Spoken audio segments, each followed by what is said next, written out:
Howard, tell me, what is the meaning of JKD?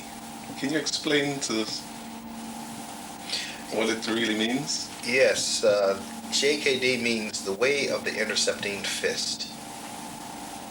Is that Bruce Lee's...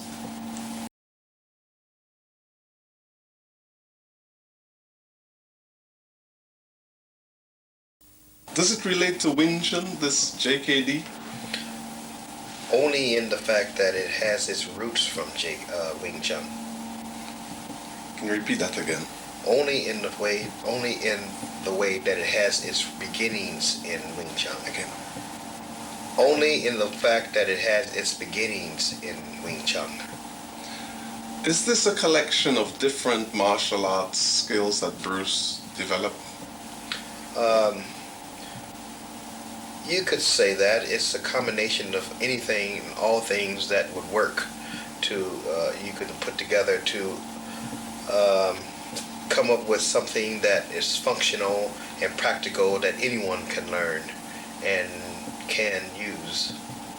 I remember Bruce used the same term in Longstreet, the TV series, the Intercepting Fist, which he done. It was written by Sullivan. What did he mean by the Intercepting Fist? Because he had a lot of philosophy, and it was his own philosophy he projected on the screen. Well, to intercept one's intentional, emotional intent, meaning to hit him on his first move, he was good at that, and that was the main thing that he wanted us to learn to do. Intercept, destroy, then you do whatever comes natural from that part. A lot of it was creativity also, but within the frameworks of what we were taught. He had trouble in the beginning with his Wing Chun and the power. He thought he was lacking in power. Well, when did he begin to change? Well, he realized that what he had before in Wing Chun had its limitations, and power was one of them. He then began to explore and do things that would give him power, but basically he modified the art so that it would be more adaptable to himself as a martial artist. And then that's where he used Wing Chun, then became a springboard, so to speak, to other things, better things. He had a number of encounters with different fighters, and he thought then he would change. Now, the Intercepting Fist, by what it says, does it really mean to truly intercept an opponent's move? Yes, it does. It really means that when a man moves towards you, he makes a certain gesture towards you, whether he blinks his eye, wiggles his nose, or makes a move. Whatever he does, you intercept his emotional intent. You already know that he wants to fight. So you don't have to wait for anything else.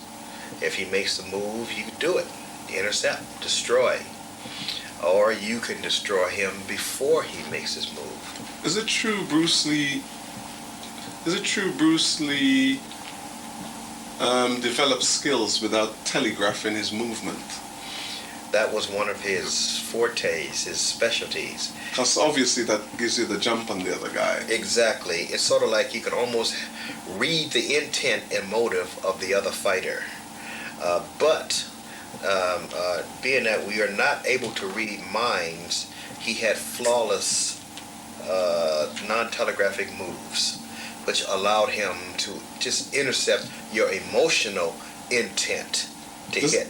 Does that come with practicing in front of the mirror for hours and then looking at your body telegraphing before movement? Form is very important, not form as in classical form, as in traditional Kung Fu, but form as in proper application in the art. Being able to intercept and being able to research body movement or the body in motion. And when you do that, then you're able to determine the things that you need to know that give off signals. And once the signal is given, bam, it's over. What do you think of JKD that is taught today around the world? Is this the same JKD that Bruce Lee taught? No. By far, it doesn't resemble anything similar to what Bruce was trying to get his students in the first generation to learn. What is the difference? The biggest difference is that there's a lot of gross telegraphic moves. There's a lot of unnecessary trapping movements, the wrong application of the trapping movements, and the footwork is bad, and the actual timing and the fighting, there's no sparring. There's a whole lot of things that have been watered down. It's like having a fine wine that has been watered down to have the coloring, but the flavor is missing.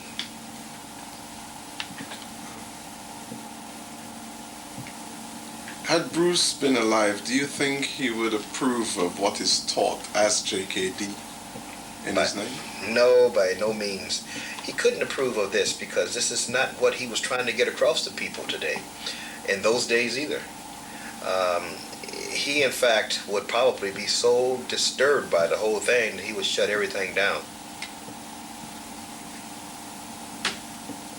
Has anyone tried to teach JKD when Bruce was alive?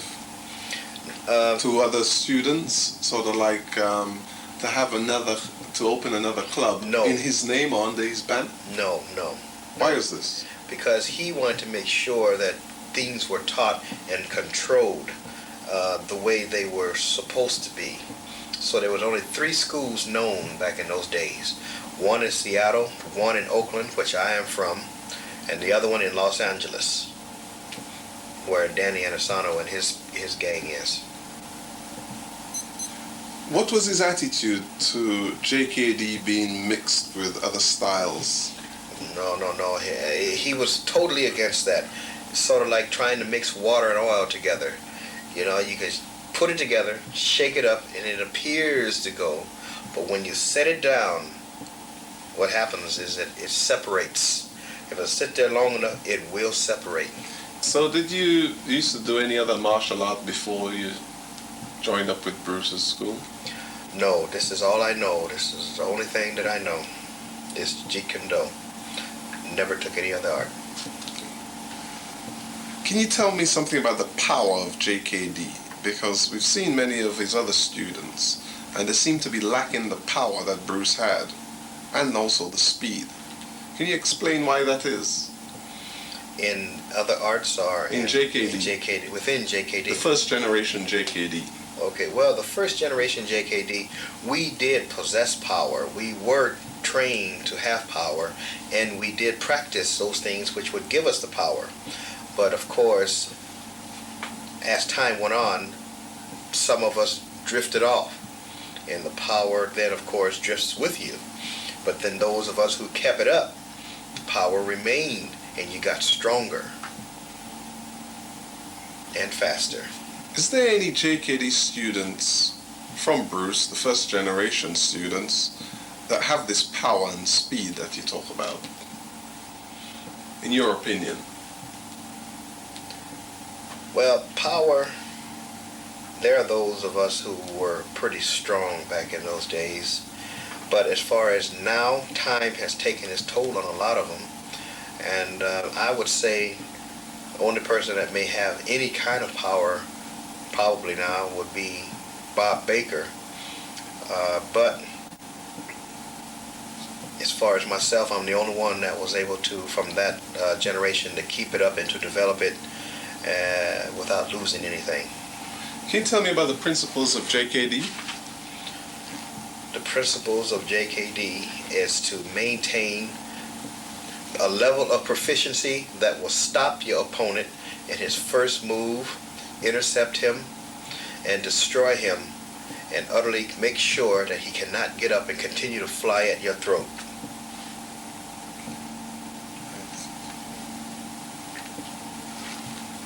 Straightforward and to the point.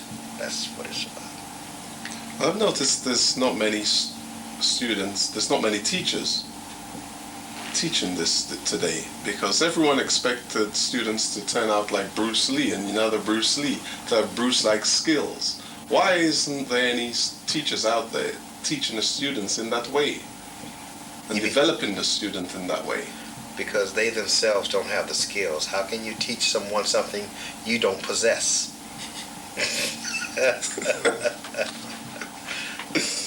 Okay. Can you tell me about the truth in JKD? What the truth means? As it applies to... As it applies to what? to martial art.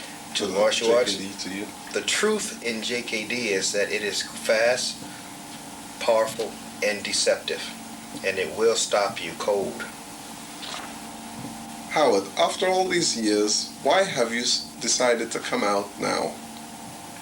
Well, for a number of reasons. First of all, I was kind of coached into it.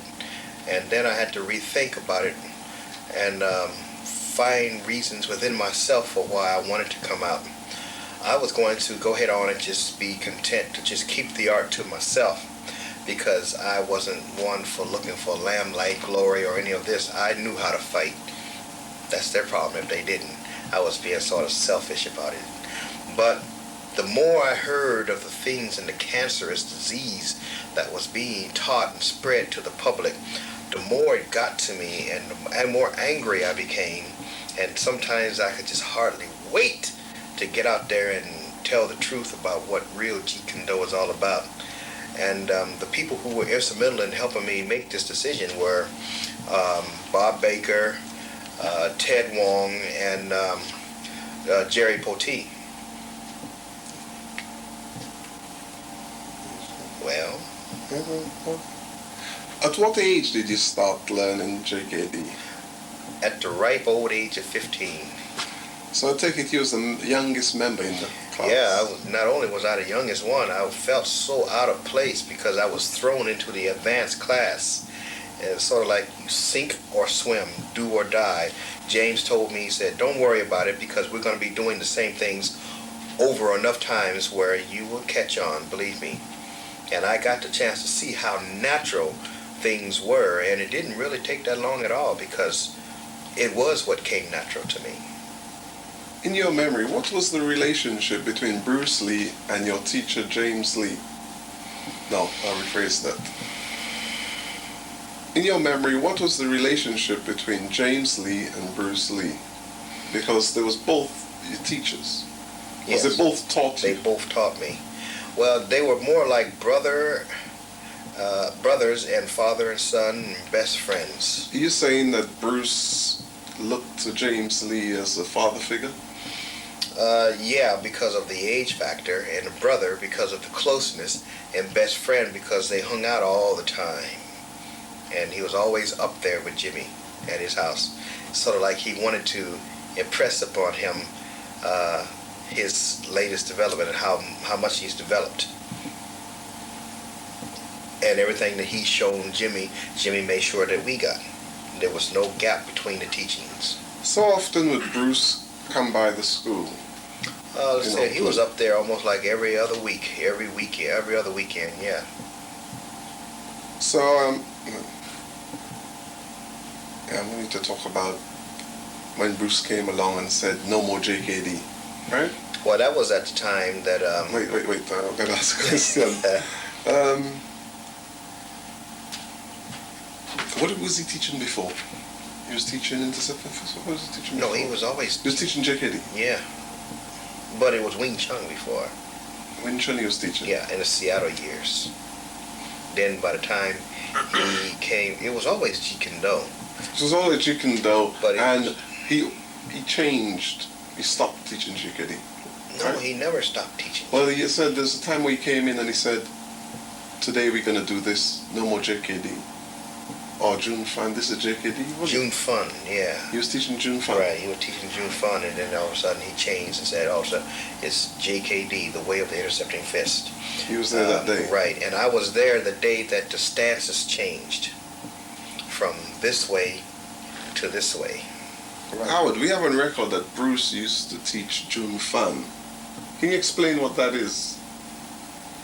Yes, June Fun was actually Bruce's own style. He just used his name to teach another form of Kung Fu. That's all. It was nothing special. It was already tailor-made to Bruce, but he recognized the limitations within that way of teaching, so he even went further. What did it consist of, this June Fun? Well, mostly it consists of traditional kicks, some basic kung fu moves that were within the Wing Chun system.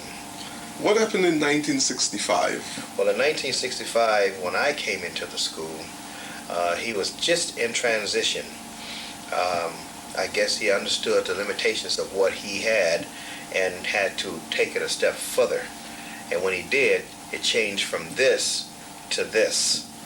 So by that, and that was more economical too. It was a lot smoother, the transition, mobility, and then what James did to help make it sink into us was that he would use the classical version and then showed us the revised version so that we could appreciate the difference between the two styles.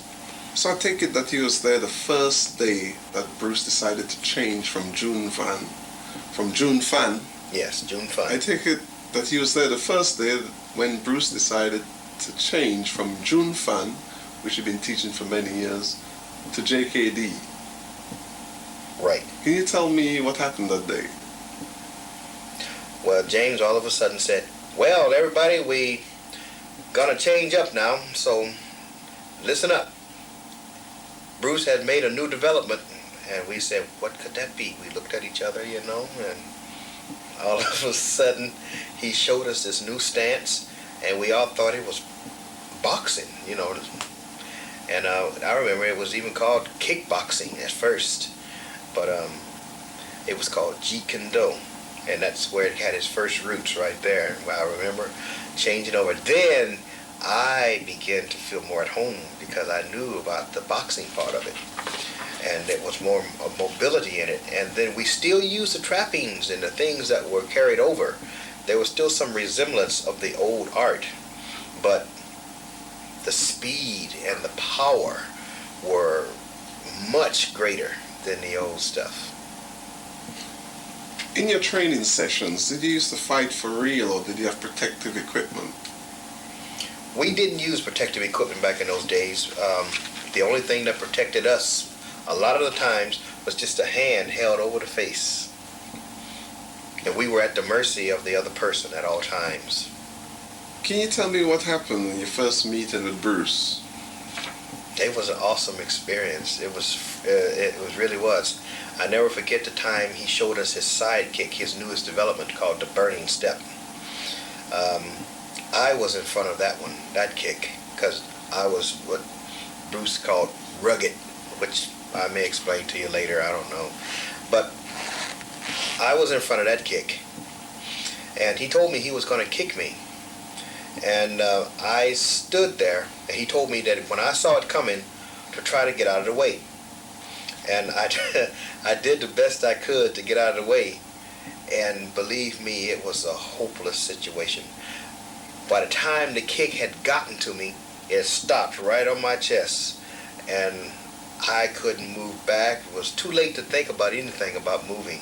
It was already there, and I felt the awesome power. I had a different respect for Bruce from that point on, because I realized the power that was emanating from his kick. And it was really an amazing feeling to see something like that firsthand. And we were all eager. I think that's the time that I was determined that I was going to develop my kicks to be like Bruce. We all go through those stages. We want to be like our teachers. But I was just determined to develop my kicks. And I did. And that's where the power comes from today in my kicks, from that one experience I had with Bruce. Around that time, he was doing film work on the Green Hornet set. Right. Did you see him during that period? Well, he used to come up between breaks and between shoots and things for that time period. Him and his family came on up, and he would continue to show Jimmy some more development. It was not really a real vacation. It was just more of a visit. It was family, and he visited our school. We were his students, so to speak. We hear a lot about Bruce's lightning speed. Is JKD really that fast over other martial arts? Oh, yes, it is. I have to attest to that. But we have to understand that Jeet Kune Do is tailor-made to the individual. So speed is relative to the person himself. You have to have structural speed. Well, I take that back. Jeet Kune Do is a structurally fast art to begin with. And if you are a slow person, you have no place in Jeet Kune Do. But then again, everyone can develop a certain amount of speed. But whatever you develop within Jeet Kune Do, you can apply that same day. Was Bruce Lee impressed with you as a student? Well, he used to look at me and call me rugged. And I guess that meant something to me. I didn't know what it meant. I guess he meant physical toughness. So whatever he did, he took this lump of clay, me, and chiseled me down to what he wanted me to be. Between him and James, I am what I am today. What was James Lee's opinion of you as a student? Well, as a student, he was quite proud of my development. He said I had natural attributes. The things that came natural for me, I remember him saying that Bruce had to work at. It's all in genetics, I believe. But I still had a long ways to go. So that's when I got the name Rugged, because when James told Bruce these things, Bruce would then come to me and look at me and just keep saying Rugged. And from that point, he just chiseled me down to what he wanted me to be. I was clay in their hands. In the Oakland school, would you say Bruce was developing fighters, real fighters? Or just a keep fit workout? This was not just an exercise for just keeping fit, although that was part of it. But he was developing real fighters, believe me, people that wanted to go out there and really stop a person, people who were prepared to fight and to defend themselves, not these little Mickey Mouse things. You wanted to stay fit, you go to an aerobics gym. You wanted to dance, you go to a dance school. You want to learn to fight, you come to Jimmy's school. Now the JKD that exists today, do you think they have the speed that Bruce had? The speed that Bruce had? Yeah. Did they teach you to develop the speed that Bruce had? Schools that are now? Yeah. No way. Did it teach you to develop the power that Bruce had? Today's schools? Yeah. No way. Why is this so?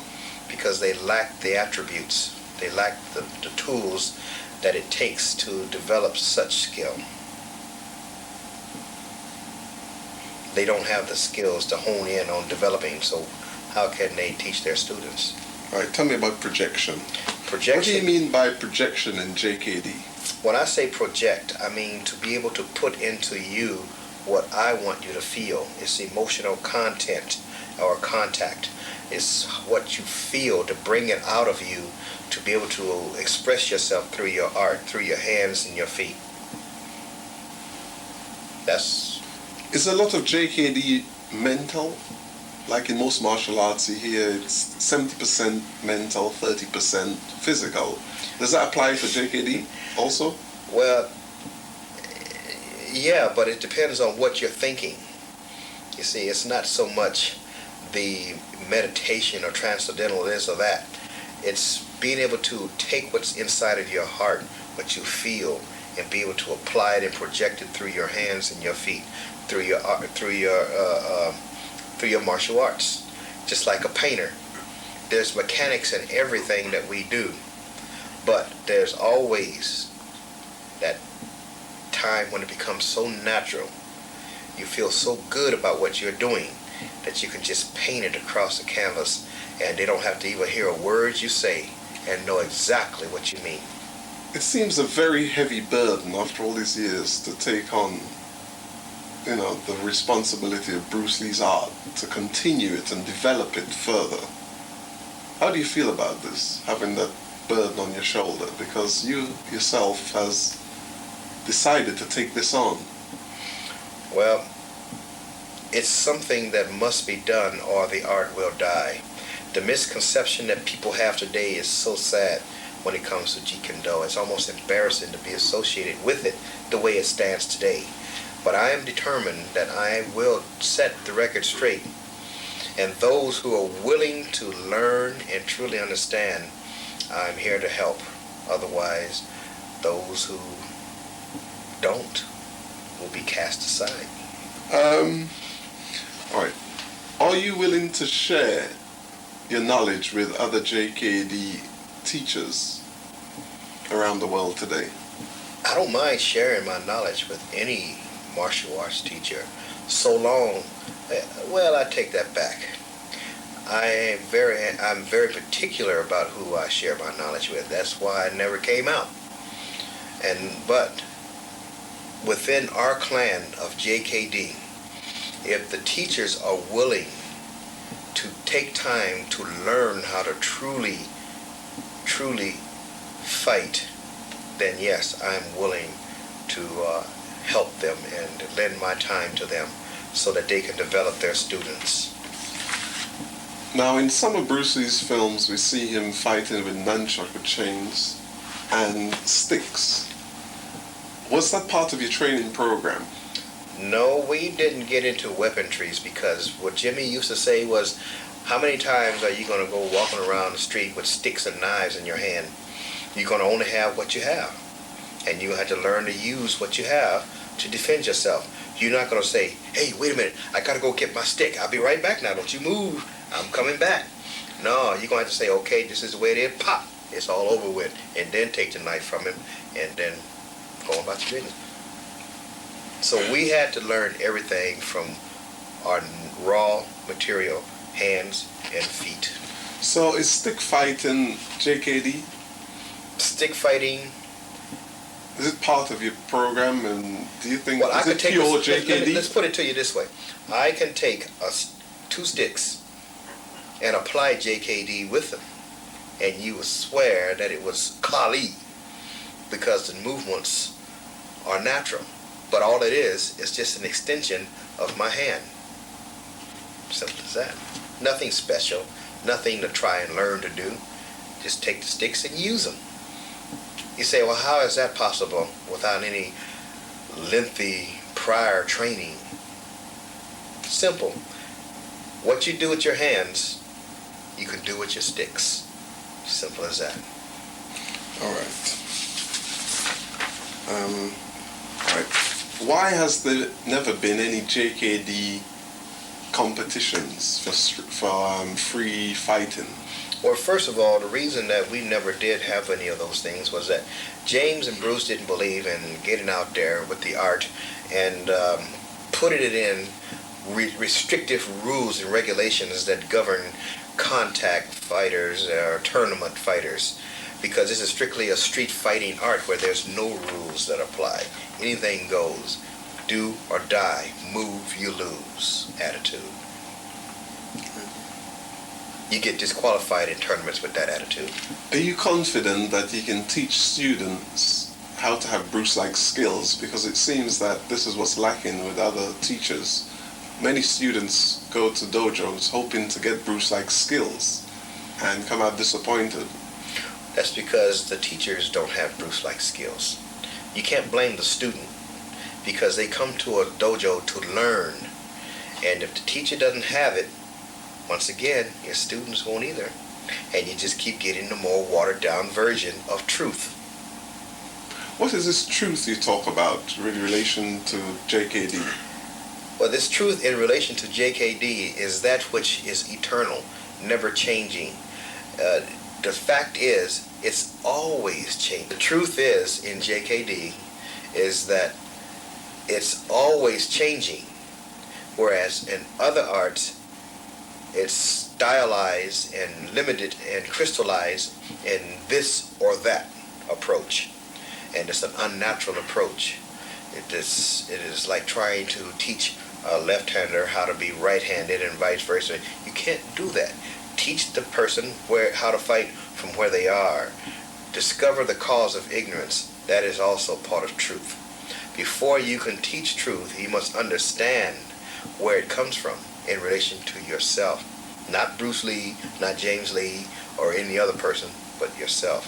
So JKD, when it comes to truth, is only applied towards self and the discovery of the cause of your own ignorance.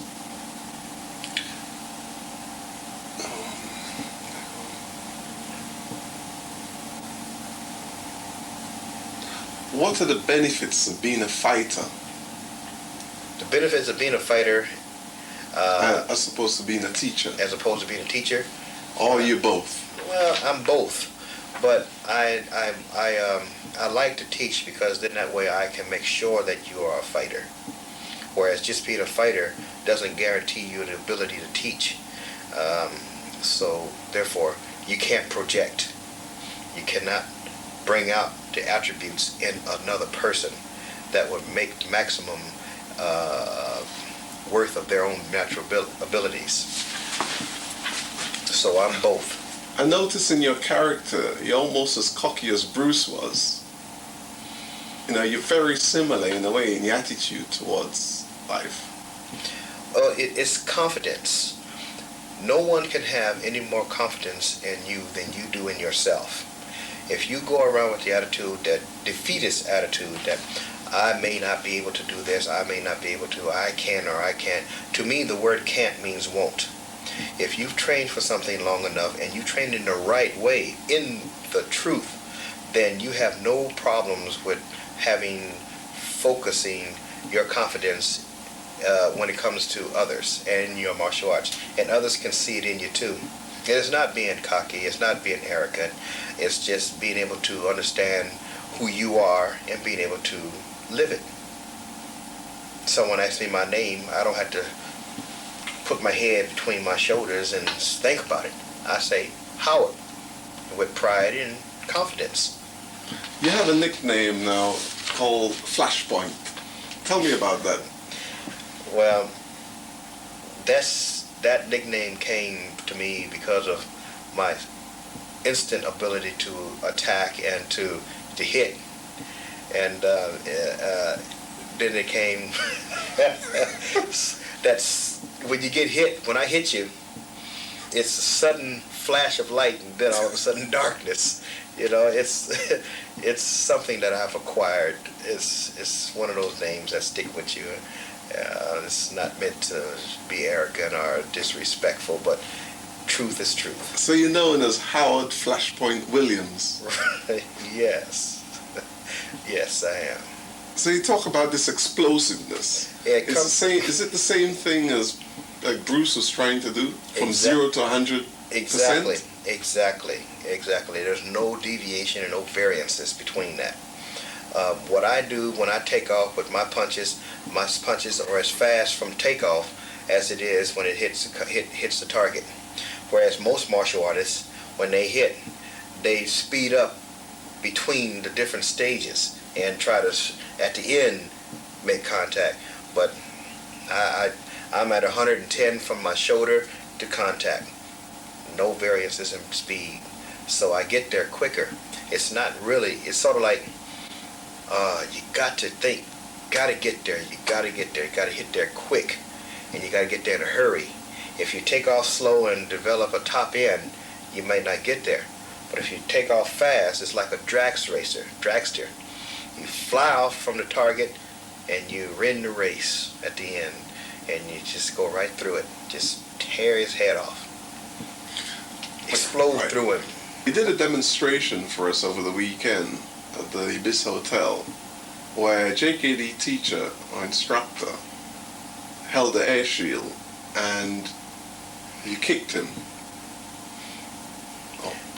I remember. Can you tell us what happened there? Can you tell us what happened there? And we could go over this after. I told him that I was going to kick him and how to hold the air shield so that he wouldn't get hurt, and how to go with the kick so that would be no real pain. But no, he didn't want to listen. So he decided that he was going to show me up, so to speak. So he stiffened up. And when I made contact with him, with my left leg too, by the way, he didn't go back as far as as I anticipated him to go. But he took the brunt of the kick, and it hurt him bad. It hurt him in his ribs and in his midsection. and he almost was not able to come back for the other two kicks that did move him back. And as a result of stiffening up the first time, he had told me that he was spitting up blood, and that was just with my left foot. I take it you never use your right foot. No, because I have emphasized so much power in my right foot that I don't use it in demonstrations because it goes through everything. Bruce, one of the things that Bruce said that distinguishes a true JKD kick from the average other martial artist kicks is that the power involved in it. It goes through everything. You cannot block it. You cannot stop it. You can't do anything to deter it if you don't get out of the way. When it lands, it'll cut you in two. Now, you also a master of Bruce's 1 and 3 inch punch. Right. Can you tell us about the demonstration you did some time back?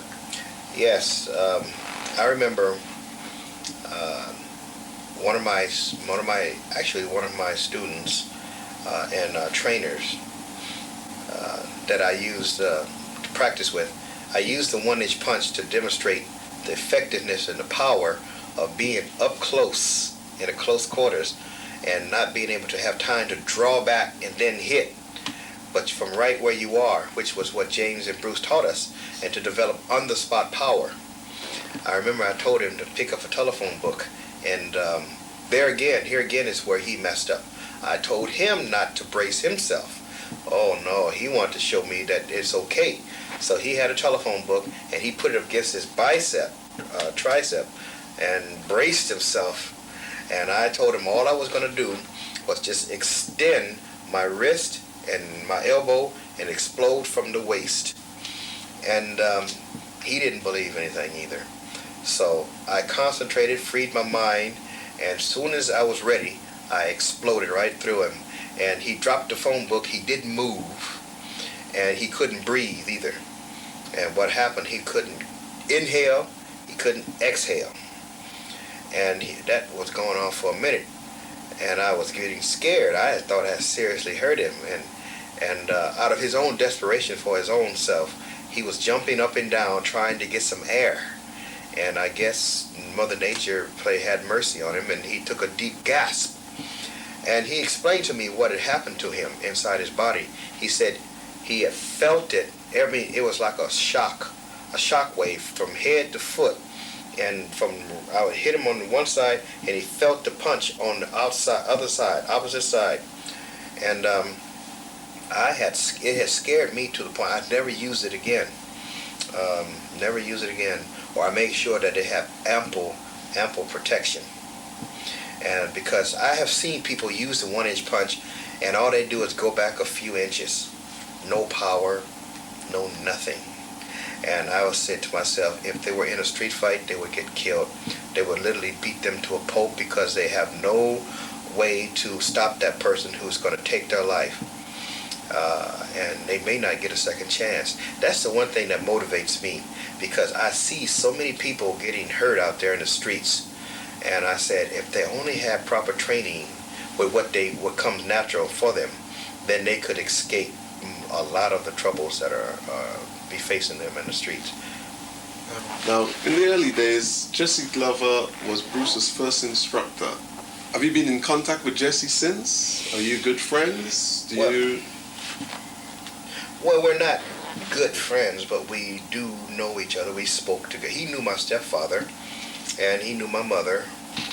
And I, like I said, was so young. You know, I was the youngest one of all of them. Everybody else was 15 to 20 years older than me.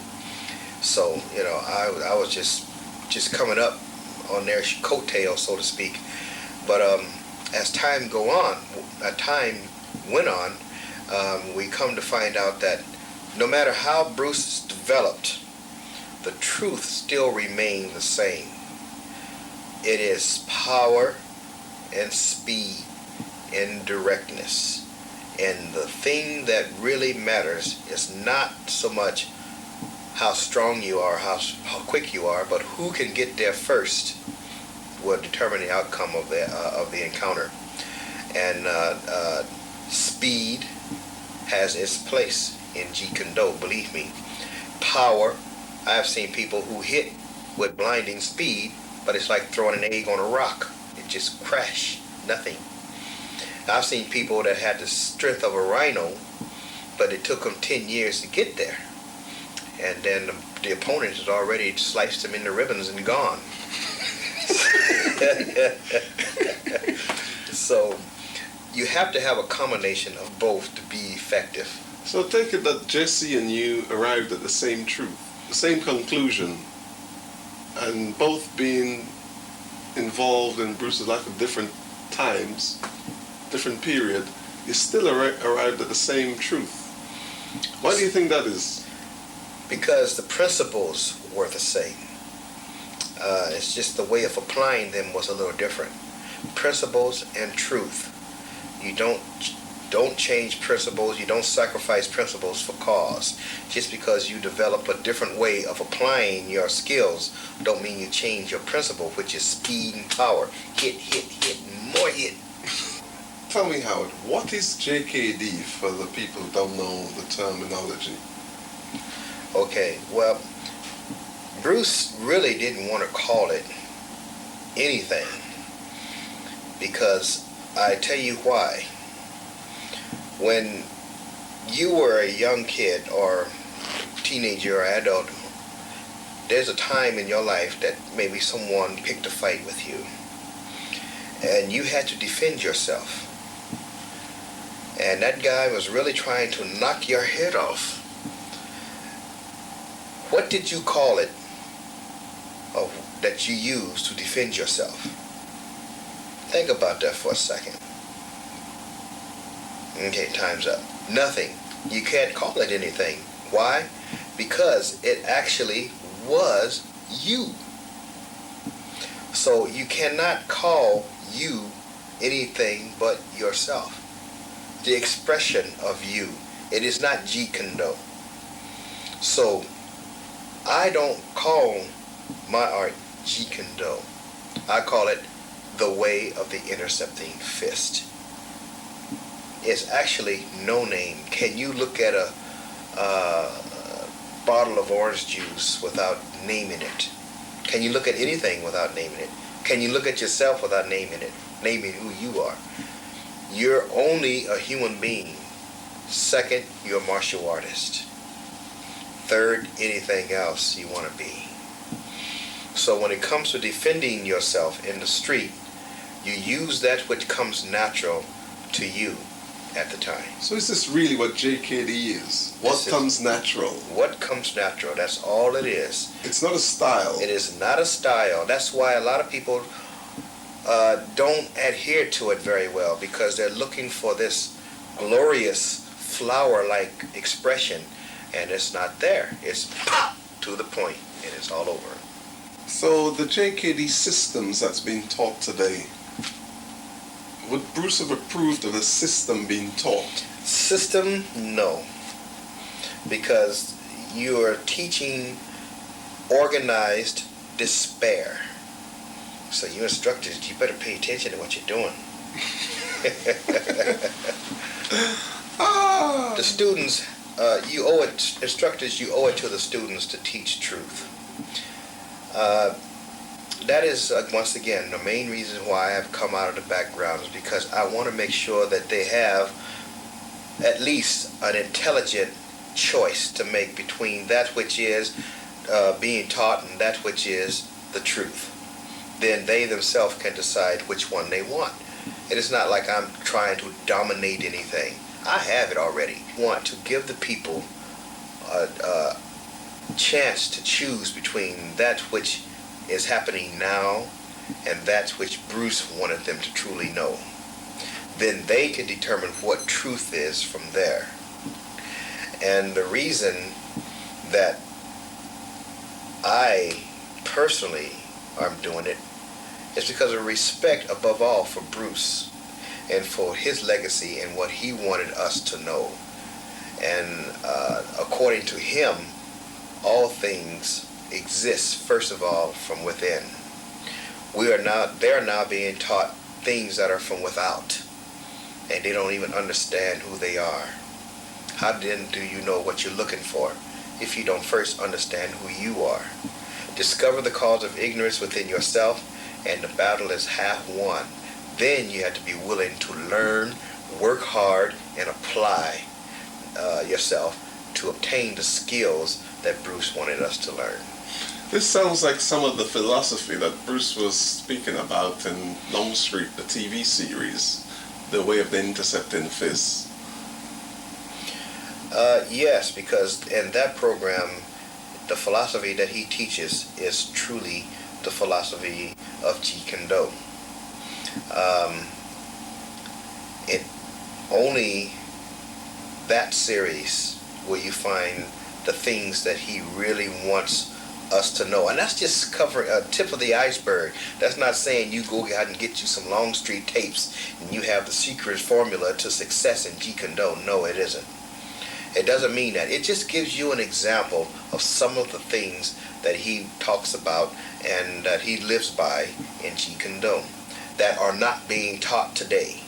In other words, what Bruce was saying is that he is seeing through a clear glass darkly.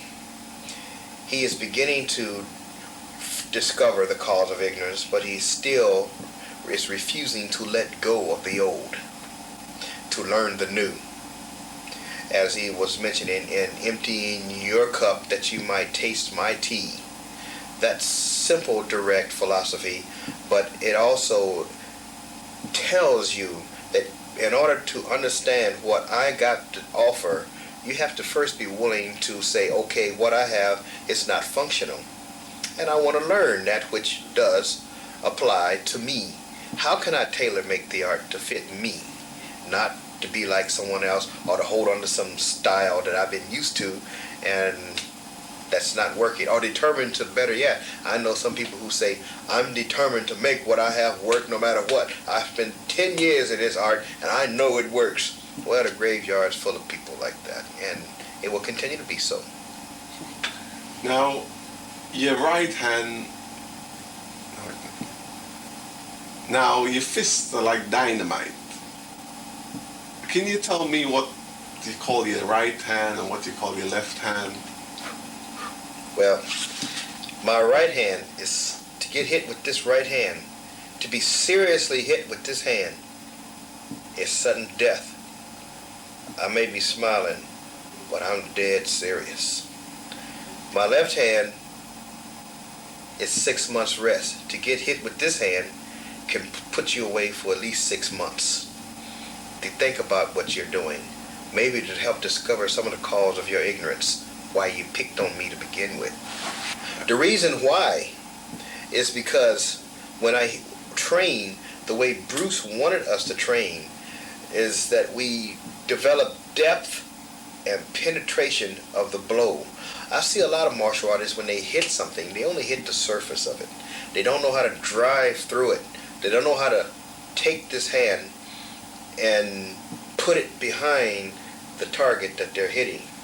So we have drills that we use to develop and hone those hidden powers, so to speak, which is really nothing special to learn. It's just that you have to be willing to work hard. And if you're not willing to apply yourself, then you can't get out of something what you want. You only get what you put into it, which is very little.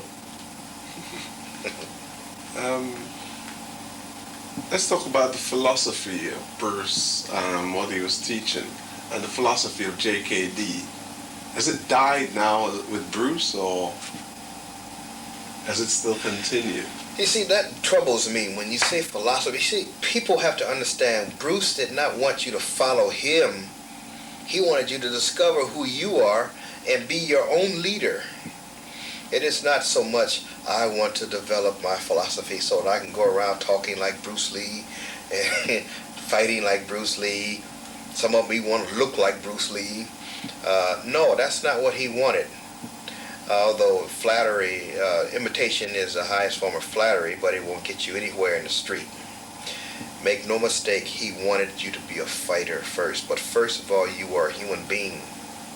When you understand who you are in relationship to that, then you can apply your art to any walk of life that you might travel in. And understand that, and you develop your own philosophy based upon the guidelines that Bruce was trying to teach you through his philosophy.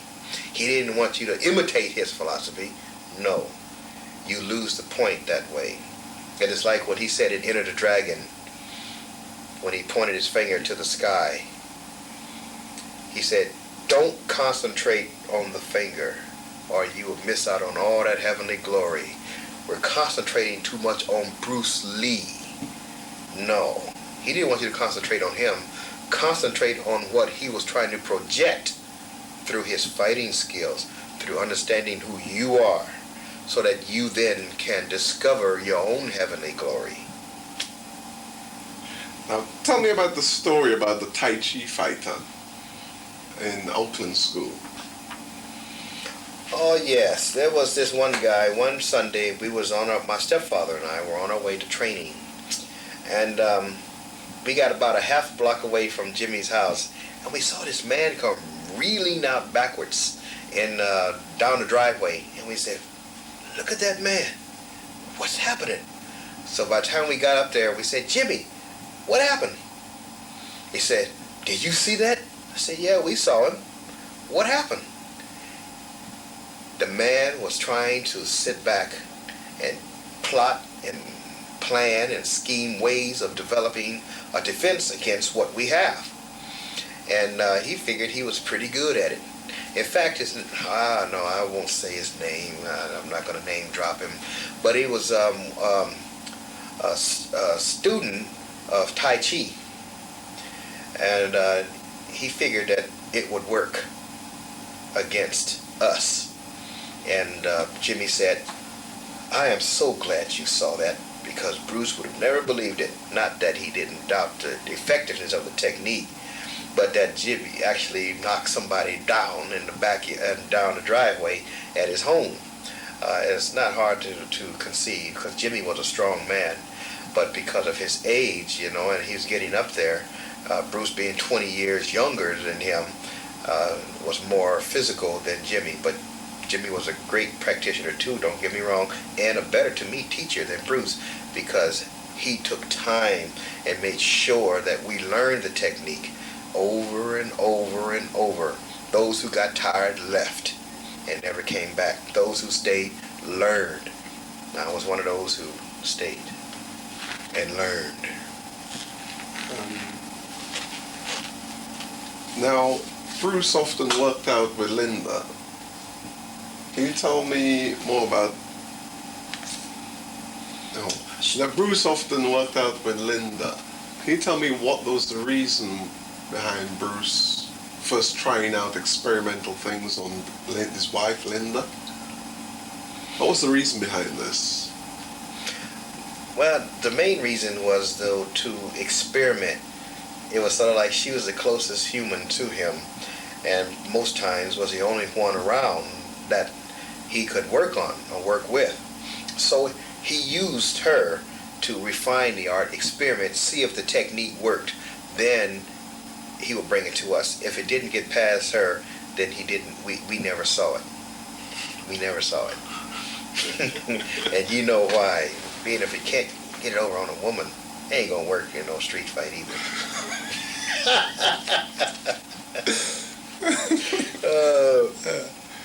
So, did Linda Lee often come down to the school also? Yeah, her and the kids, they came down too. We were all like family. We just stuck together. Went to parties, went to restaurants, went to dinners and things together. Yeah, we stuck out. We hung out. So, I hear from a good source that you actually helped to paint Bruce's house. Can you tell us about that? Yeah, well, we all went down there to do that. It wasn't just me. We all went down there to do that. It was an experience. It was just something to do. It was like a housewarming thing, it was a get-together. We had a Kung Fu Gap feast, and it was fun, beautiful. It was just an experience. There were times we didn't even have to work out. We just hung out. But then there were times when it was time to work out, and it got serious. We'll talk about a few stories of Bruce then.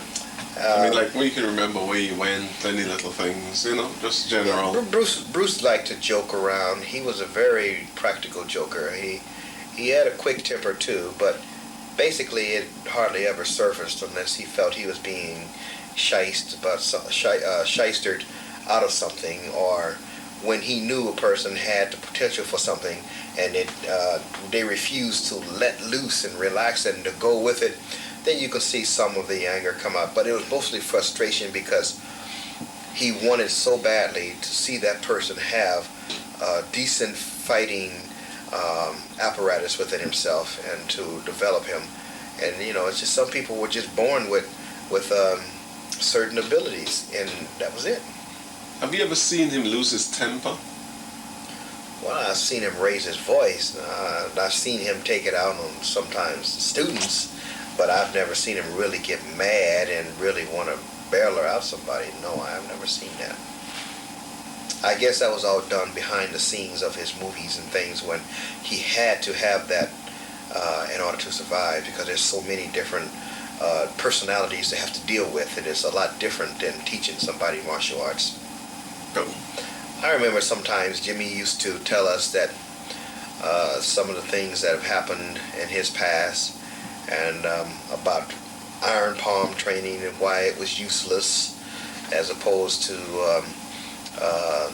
just developing strength and depth and penetration. Now, I don't have any calluses on my hands, but I do have marks on my knuckles from where I practice on different surfaces, but they're not calluses. It's just discoloration of the knuckle from training. You can see it, but it's not hard. But the power that's behind it is hard. It comes from inside you and then projects outside. But you only get out of something what you put into it. I put in a lot of hours in training, and I'm still developing too. I am still not as fast as I can be and will be, and not as powerful as I can be. I can get a lot stronger, and I think about maybe 1.5 times faster than I am now.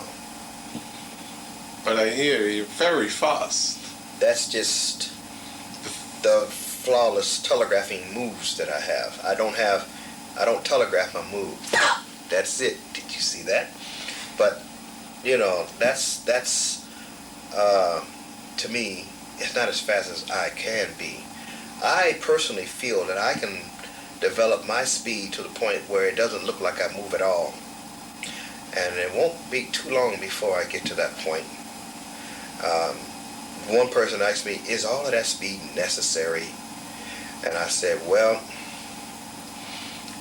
it is. Because you don't want to waste time. The older you get, the laws of physics are against you, and you have to be a lot wiser. You have to get there quicker. You cannot waste time jumping around like some rabbit or some fancy boxer. You don't want to spy with that person. You want to get close enough that there's nowhere he can go. In other words, you want to put yourself where you're safe, but he's not. My age right now, at my age, I still have some speed and power to be developed.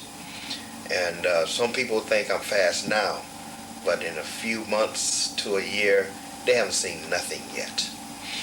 And I know this from in my heart, not just because I'm saying something from the top of my head.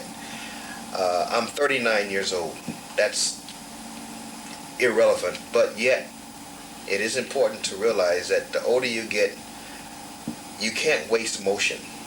Economy of motion becomes very important. You want to put yourself in a position in relationship to the fighter where you're safe, but he's not. Anything that he does, you can catch him, but he can't catch you. You don't need to be bouncing around like some fancy boxer trying to prove a point. You don't want to be another Muhammad Ali You see, you don't want to imitate any of those things that's going to cause you to waste time and motion and can cost you your life. And I'm still developing and honing in my own skills, and I can become 1.5 times faster than I am now and a lot more powerful, even at this age. There's no limit to physical conditioning, except when you die. tell me, Howard, is JKD for women? Yes, indeed. JKD can be for anyone who is willing to learn. Now, did Bruce ever teach his wife JKD? Yes, he taught her, but he used to tell her that as far as he was concerned, the best thing a woman can do against a man in reality is poke him in the eyes, kick him in the groin, and run like hell.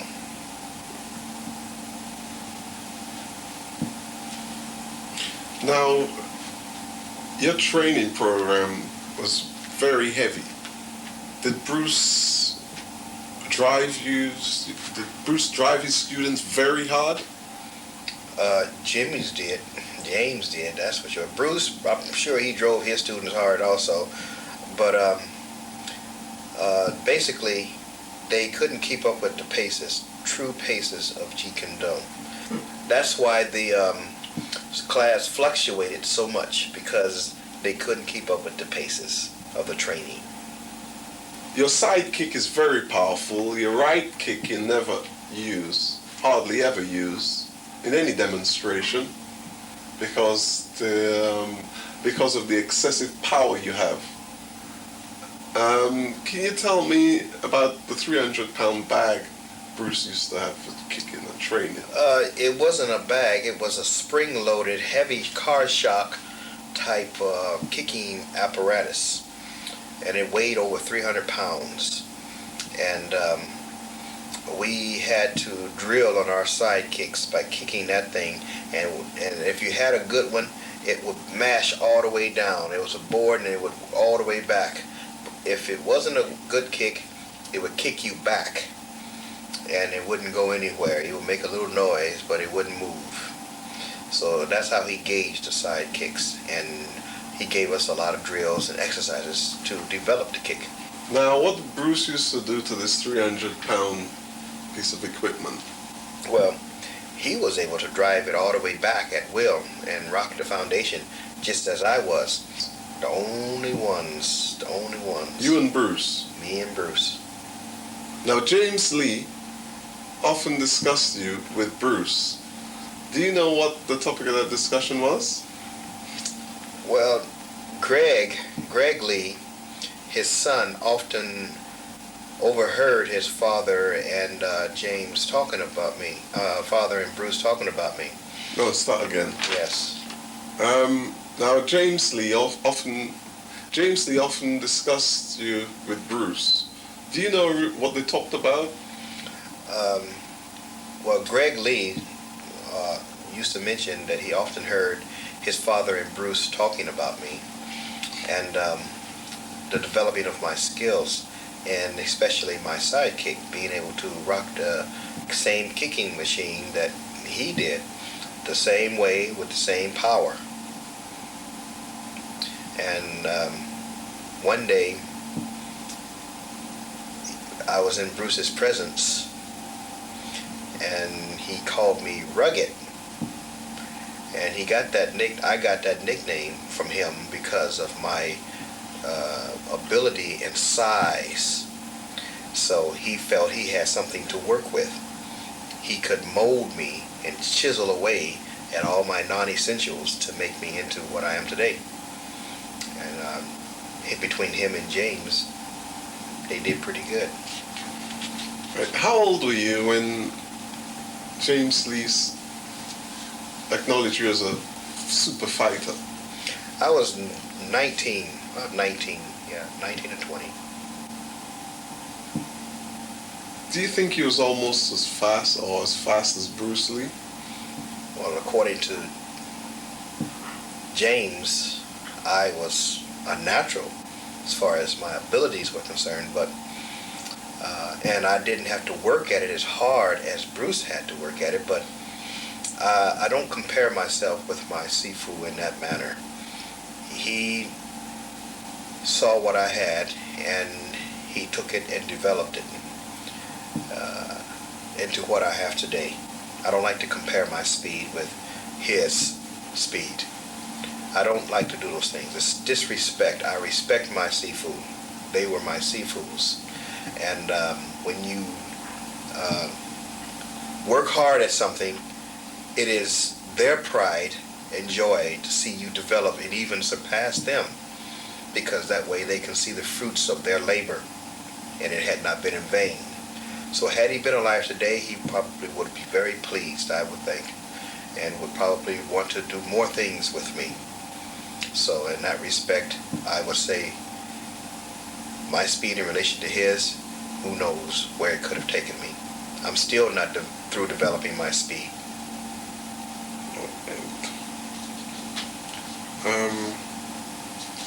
Now tell me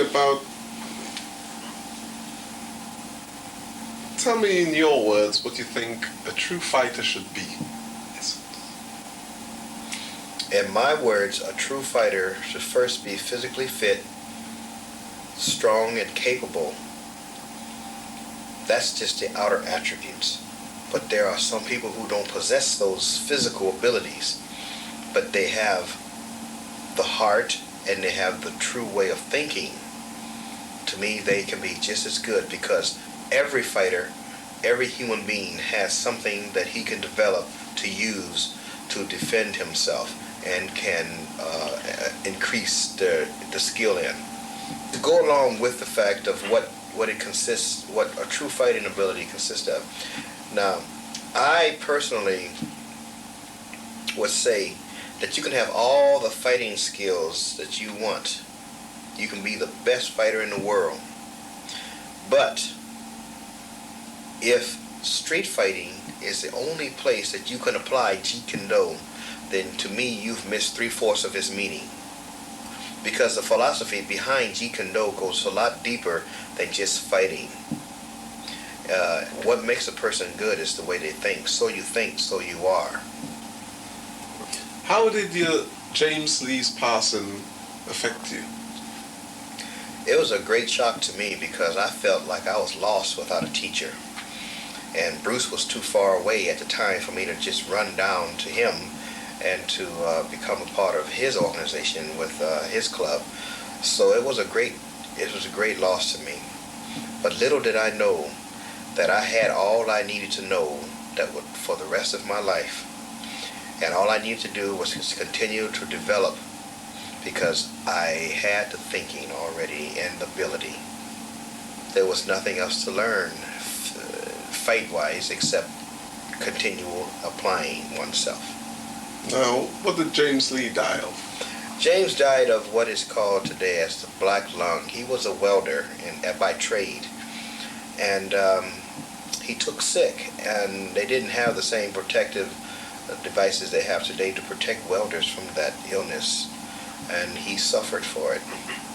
He has been welding for 20 years, and it took its toll on him. Now, roughly about a year and a half, Bruce also died. How did you feel about that? I couldn't believe it. Here we got a revolutionary system, and both of their founders and instructors gone in a moment of time. And it's unbelievable. It's just hard to believe it. And all of a sudden, all the Bruce Lee would-be's came out of the woodwork like roaches. And everybody was honing in on trying to be the next Bruce Lee. Bruce Lee, this, that, and the other, and imitators. And then there's cinema. So it really made me sick. I refused to go to any other school, because I wanted to keep what I had pure, and what they taught me the same, and just develop from there. From what they've taught me up here, I could use to shape my entire life in Jeet Kune Do, and can use it in any other form of life too.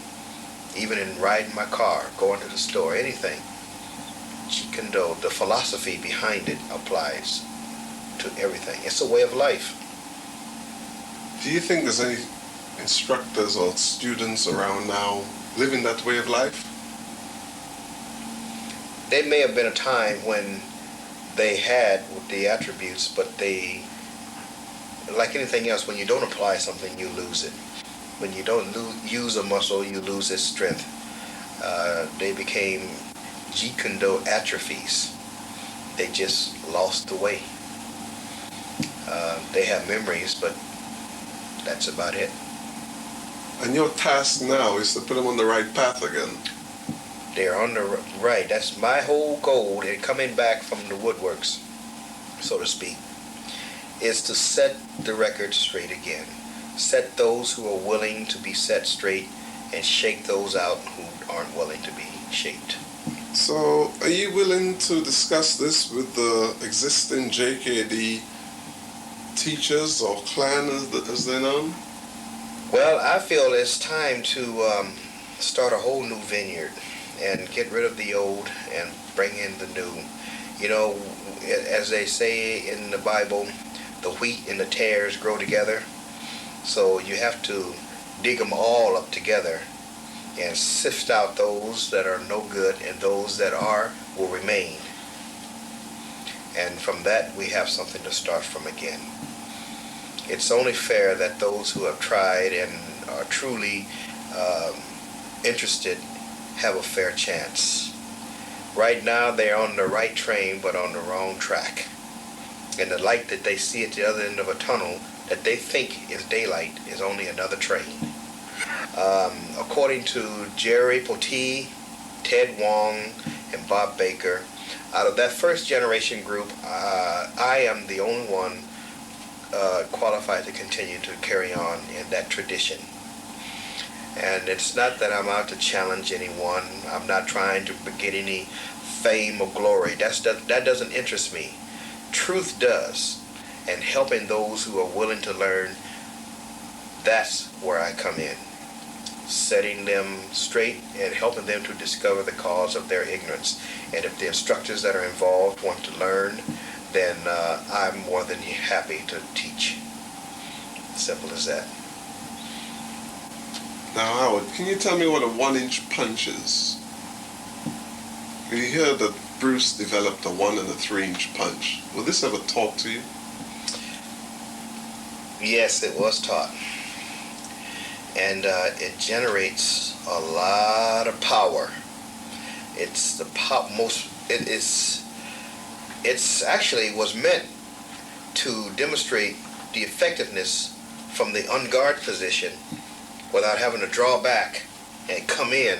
You from right here can give man any type of headache you want from close quarters that you would if you were to draw back and give a haymaker. In fact, the 1-inch and the 2-inch punch is has a lot more power than most punches starting from 8 inches away. But if you have true power, and you start from 8 inches away, you don't have nothing to worry about. But the true ability to give a 1-inch punch lies in the simple chemistry of focusing, bringing together all the elements into one and concentrating on them. And when you do, you realize that you have something in you that you have never imagined possible. It is a dangerous thing to come in contact with a true 1 to 2 inch punch. I know a couple of my friends one for sure I know almost died from one that I gave him. And I have demonstrated it to several people out here where I am now. And they have never seen anything like it. And in comparison to what they've seen, what they've seen is equivalent to maybe a 5-year-old punching you with all this strength in comparison. Now, I remember when I first learned the 2-inch and 1-inch punch, I had to practice and practice and practice. And I was so frustrated that I went back to Bruce and asked him to show me how it was done. And he told me to watch. And when he did it, I paid close attention. And you can imagine the concentration that I've had at that moment trying to learn how he did it. And when I watched him, all of a sudden, boom, he exploded and asked me, how did it feel? And I said, I wasn't concentrating. I just focused. And he said, that's it. That was the secret. Focus. Clearing your mind of all the obstructions that are in it. Being able to bring together into focus all the training that you have been taught throughout all the years and months that you put into practice. And just doing it without thinking. It didn't dawn on me. I was struggling to try to do something that came natural. That's the whole secret to the whole legacy of the Intercepting Fist. Doing that which comes natural. I know some people who look at an art and say, well, the more complex it is, the better it should work. No. On the contrary. Bruce Lee, as I knew him, is what I like to just briefly touch on for right now. You know, there's a lot of myth to a lot of things happening, but what is real should be made mentioned. And that is that Bruce Lee was first and foremost a man, human. Then he was a martial artist. Anything else that he developed stemmed from within those two elements, being human and a man. And a lot of people ask me, well, what about Bruce Lee's training methods? Well, there are a lot of boxers who train hard, a lot of skiers who train hard, but what is it that sets them apart from those who are just mediocre versus those who become champions and go on to excel beyond that which is required of them? Is it their physical ability? Nope. Is it something else? Of course. So then what is it? First of all, Bruce wasn't a physical specimen. Bruce Lee was born in San Francisco, but he was raised in Hong Kong. Now, as a kid, he was skinny, puny, and wasn't much to really look at. But as he got older, he started to worry about that and wondered what it would be like to be alone and without his friends in an alleyway somewhere. And he had to defend himself. So he began to take up Wing Chun, and he began to study it. His father actually was his first teacher. Of course, that wasn't enough for Bruce. He began to lay the foundation for what makes a champion from right there, because it wasn't enough for him to have just one. He wanted to know everything, and he wanted to be good at it. Okay, so he persisted and continued. And eventually, by the time he was 18, became a man and decided he wanted to come back to his roots in San Francisco. By then, he was pretty adept in Wing Chun. And he moved to Seattle, of course. Most of you know this. And he opened up a little school there and began doing his thing there. And he realized that his Wing Chun was fast, but it lacked power. And then that was the first discovery of his limitations in the art. And each limitation disturbed Bruce immensely. And he was determined he wanted to overcome that weakness.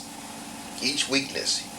So he persisted and continued, and he became power crazed. So he had what was called Turbo Wing Chun. Turbolized Wing Chun. Had the power that it was meant to have. Then he thought he was Holy Terror until he went back to Hong Kong. And guess what he discovered? That he wasn't as good as he thought he was.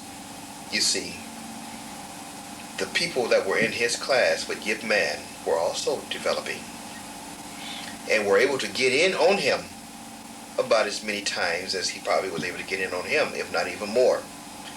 Once again, proving that Bruce was mortal, he was human, and he was fallible.